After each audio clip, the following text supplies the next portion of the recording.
Olá, esse é um momento de reflexão na Palavra de Deus.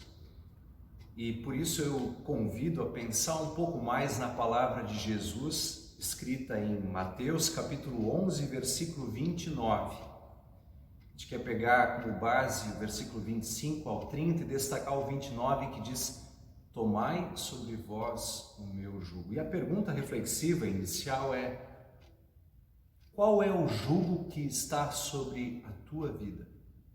Qual é o jugo que está sobre você? E você logo entende, eu estou fazendo essa pergunta por causa da palavra de Jesus, no versículo 29. Tomai sobre vós o meu jugo. Qual o jugo que está sobre você? Apenas para explicar para aqueles que não conhecem, não sabem, a palavra jugo, ela literalmente é aquela madeira que fica sobre a cabeça, sobre os ombros de animais, especialmente de bois, quando puxam carroças ou arados, conforme essa imagem que você vê aí. Por isso, quando eu pergunto assim, qual é o jugo que está sobre você, talvez alguém se ofenda, né? E diga assim, tá me chamando de animal ou algo assim, mas não é nesse sentido, não. E logo vou explicar por quê. Havia uma expressão que era o jugo da lei. Ali em Atos 15, também em Gálatas 5, dá essa ideia de o jugo da lei. E na época de Jesus haviam diferentes rabis, professores, mestres, que seguiam uma determinada linha. Alguns um pouco mais rígidos, alguns mais liberais. A pergunta talvez, qual é o jugo que você segue em direção à escola rabínica? Estava mais ou menos isso no contexto da pergunta. Lá em Mateus capítulo 23, versículo 4, Jesus critica muito a linha dos fariseus, ou o jugo dos fariseus. Lá ele diz, olha, vocês colocam cargas pesadas sobre os ombros, sobre a cerviz das pessoas e não ajudam nem ao menos com o dedo. Eles não ajudam nem ao menos com o dedo a movê-las. Jesus é uma crítica. E talvez nesse contexto, nessa crítica, se entenda um pouco melhor o versículo 28, que hoje faz parte do nosso texto, que diz: vinde a mim todos os que estáis cansados e sobrecarregados, e eu vos aliviarei. Mas, gente, a pergunta é: qual o jugo que está sobre você? Claro que na nossa época, nesse mundo contemporâneo, não temos assim... A maioria de nós não tem escolas rabínicas, linhas de pensamento em si, que a gente pudesse dizer, eu sigo este jugo, estou sobre esse jugo ou sobre aquele. Mas basta você pensar um pouco para saber que mesmo em nossos dias, há ideologias reinantes, há linhas de pensamento, há pessoas que fazem aí a nossa cabeça e direcionam nossas ações e reações. Você já pensou sobre isso? E por isso, de novo, a pergunta: qual é o jugo que está sobre você? Querendo colocar nos tempos bíblicos e trazendo algumas reflexões para ficar mais clara esta pergunta, me permitam lembrar de algumas situações. Por exemplo, assim, você deve conhecer, lembrar aquela história do filho pródigo, né? A história do filho pródigo está em Lucas 15.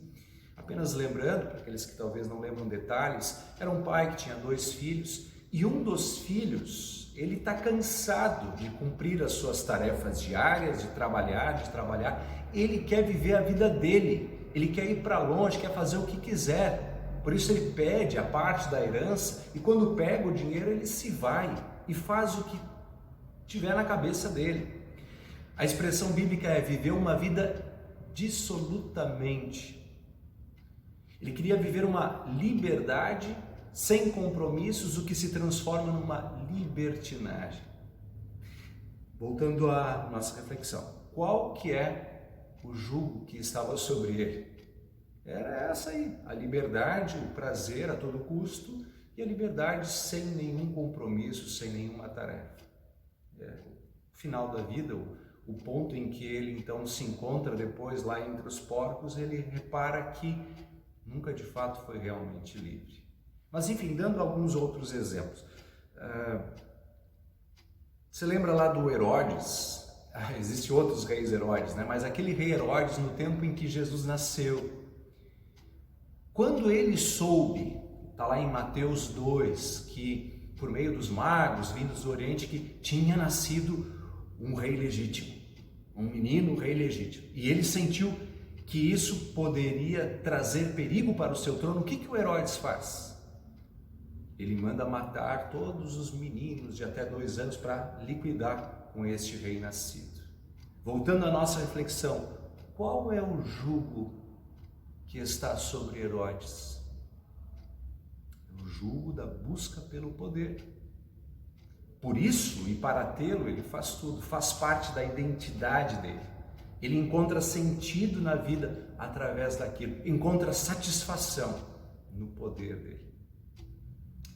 E o que importa, quero lembrar e sublinhar bem, é você. Qual é o jugo que está sobre você?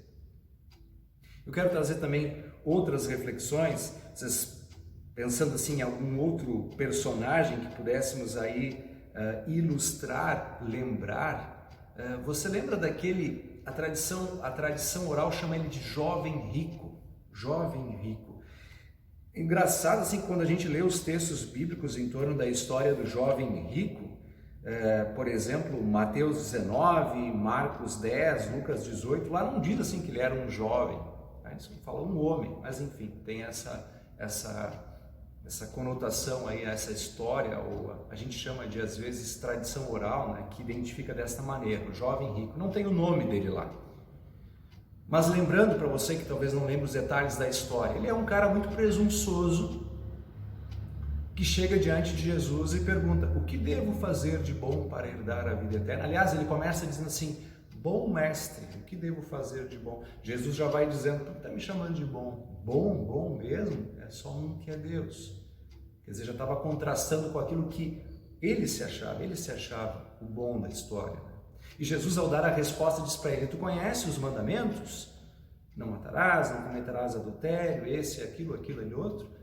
E ele diz: olha, eu conheço tudo isso aí, tenho feito isso desde a minha infância. E aí Jesus diz para ele assim: tá, então tem uma coisa que te falta. Vai, vende tudo que tu tens, dá aos pobres, depois vem e segue. E o texto diz que ele saiu triste porque era dono de muitas propriedades. A minha reflexão aqui com vocês é: qual o jugo que estava sobre esse homem? É fácil dizer, é o jugo das riquezas, dos bens, mas talvez seja ainda mais do que isso. É que com esses bens ele se sentia uma pessoa caridosa, que poderia ajudar e encontrava afago para a sua alma. Compreende? Isso faz parte da sua identidade, do sentido da sua vida. Teologicamente diríamos, é um Deus para ele também.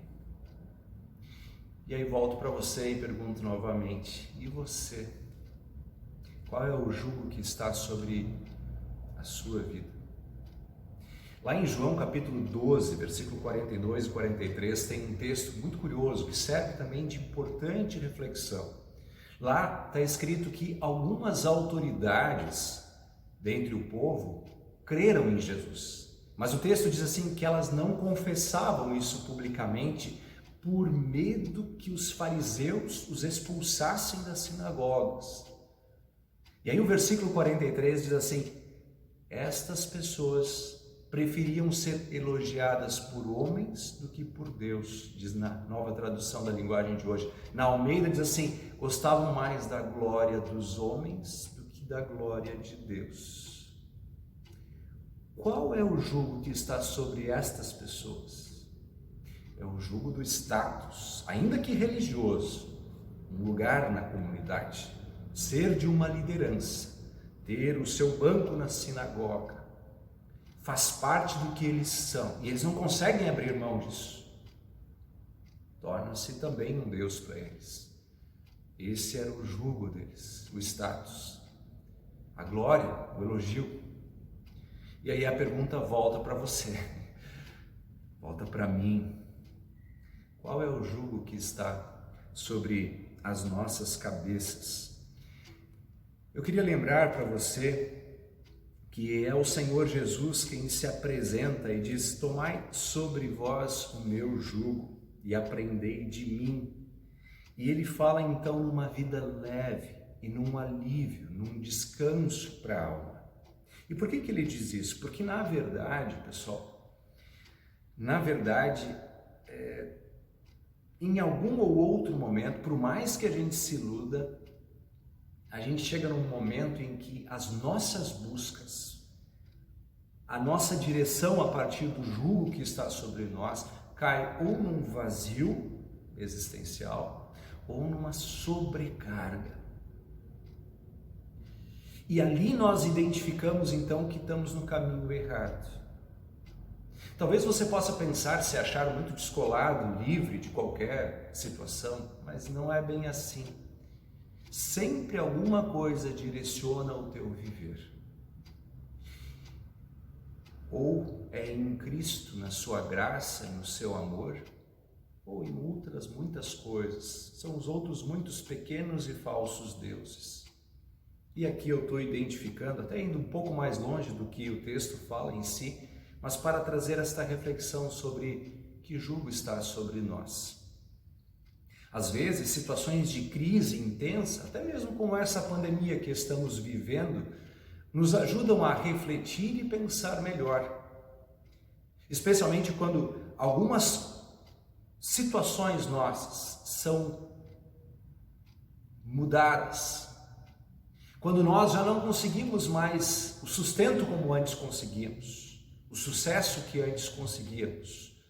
Quando nós nos sentimos impedidos, então parece que a nossa identidade ela é confrontada. Identidade, segurança e sentido. São três coisas que fazem parte da essência da gente. E Cristo oferece plenitude em todos os momentos. Nos dá identidade como criaturas de Deus, filhos de Deus. Nos dá segurança, mesmo diante dos piores inimigos, como a morte. E dá sentido para a existência, no amor verdadeiro. Por isso, é em Jesus que encontramos alívio, perdão e paz. E aí temos esse confronto quando ele diz: tomai sobre vós o meu jugo. E ele diz: o meu jugo é leve. Mas como assim leve? Lá no Sermão da Montanha, Jesus mostrou que a lei em si, que ele trazia, era tanto mais dura que a dos fariseus, por exemplo. Ouvistes o que foi dito? Não matarás. Eu, porém, vos digo: quem tiver ódio do seu irmão já é assassino. Nossa, então sobrecarregou mais ainda. Qual é o ponto que é leve? É que ele caminha com a gente e resolveu cumprir perfeitamente a lei. E resolveu carregar na cruz, com aquele outro jugo de madeira, a cruz, os nossos pecados, e dar plenamente perdão, vida e salvação, identidade, segurança e sentido para a existência. Por isso, meus irmãos, minhas irmãs, avalie sempre sua vida, examine-se a si mesmo a partir da palavra de Deus. Qual é o jugo que está sobre você? E direcione seus olhos, direcione sua vida para Jesus. Entregue o teu caminho ao Senhor. Tomai sobre você o jugo de Jesus, porque ali nós temos perdão, vida e salvação. E como diz o texto, alívio para a nossa alma. Que esta bênção esteja contigo, hoje e para todos sempre. Amém.